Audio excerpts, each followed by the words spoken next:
Ever felt that sinking feeling when you have to say no to your boss and you end up tying yourself in knots trying to explain why? I've been there. For years, I worked under a classic narcissistic boss. Let's call him Alex. Alex had this incredible talent for making his every request feel like a direct order from the universe. Saying no felt like career suicide. My early attempts were a disaster. I'd say something like, "Alex, I'd love to help with that new project, but I'm completely swamped with the quarterly report, and my daughter has a piano recital I promised I wouldn't miss. And I've been feeling a bit under the weather, ... double quote, you know the drill." I'd lay out this long, detailed, and utterly truthful explanation, thinking the more reasons I gave, the more he'd understand. But that's not what happened. With a narcissistic personality, a detailed explanation isn't seen as a reason, it's seen as an opening. It's a negotiation. My long list of justifications became a list of problems for him to solve, or worse, to dismiss. He'd say, "Don't worry about the report, you can finish it over the weekend. The recital is just one evening, you can make it up to her, and if you're feeling unwell, pushing through will make you stronger." My reasons were twisted into weapons against me, making me feel guilty and incompetent. Every explanation I offered just gave him more ammunition to manipulate the situation until I inevitably caved. I was exhausted, resentful, and felt completely powerless. The turning point came when I realized I was playing his game by his rules. The problem wasn't my reasons, it was that I was giving them at all. I started reading about communication strategies, and I stumbled upon the concept of the concise refusal. The idea is simple. Say no clearly, politely, and without a long, rambling justification. It felt terrifying.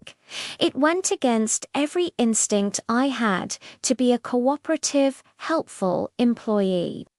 The first time I tried it, my heart was pounding.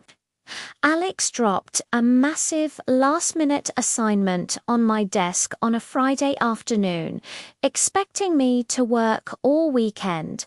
The old me would have launched into a 10-minute monologue about my pre-existing plans and commitments.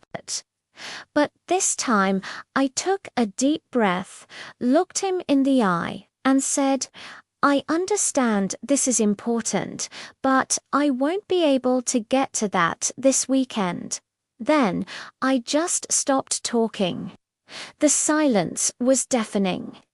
He just stared at me, waiting for the explanation, the part where I'd start to crumble. But I just held his gaze calmly. He was so thrown off balance by the lack of material to work with, he just sputtered, "Oh, okay then," and walked away. It was like magic. This became my new strategy. When he'd asked me to take on another team's work, I'd say, "I'm not able to take that on right now." When he'd try to pull me into unnecessary meetings, "I won't be able to make that meeting, but please send me the minutes." The key was to be firm, polite, and brief. I wasn't being rude or uncooperative. I was simply setting a boundary. I wasn't giving him any cracks in my armor to exploit.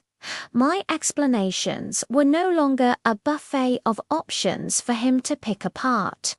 This approach had a profound impact. First, my stress levels plummeted. I was no longer in a constant state of anxiety, rehearsing my excuses.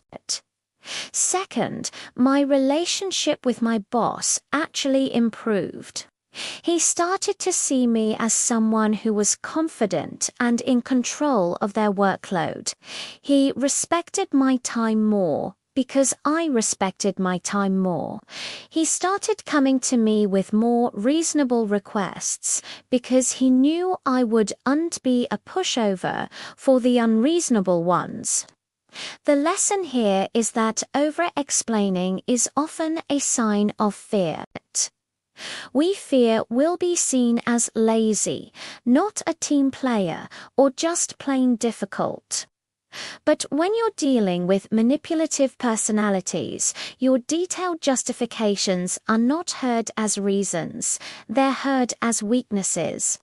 You're handing them a roadmap on how to break you down. Learning to give a simple, direct no is not about being difficult. It's about being clear.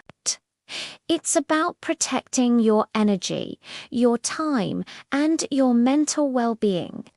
It's a skill, and it takes practice, but it's one of the most empowering things you can do for yourself, both in and out of the office. So next time you need to refuse something, try it. Keep it short, polite, and firm. You don't owe anyone a dissertation. A simple no is a complete sentence. Thank you for watching, and I hope this helps you reclaim your power.